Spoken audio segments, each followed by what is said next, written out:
مدام سوزان، استاذ جورج فهمي. هاي. انت طالعه ممثله زي بابا. قصدي ده مش بابا، احنا بس اصحاب. وندرفول. عندنا عرض من المتحد، عايزينك تعمل دور نمبر 1. انا ما بشتغلش مع الاجازه دي، ناس ما حدش ينفع يقول لها لا. هي الحكايه بالظبط. ابنك ده المفروض تقول له خد بالك.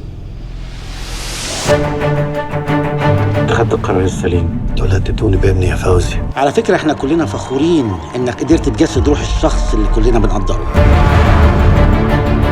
وسيله دفاع وحرمه.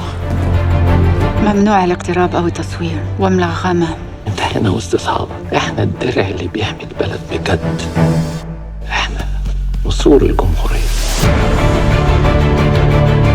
كاليجولا عارف انك بتنط على مراته؟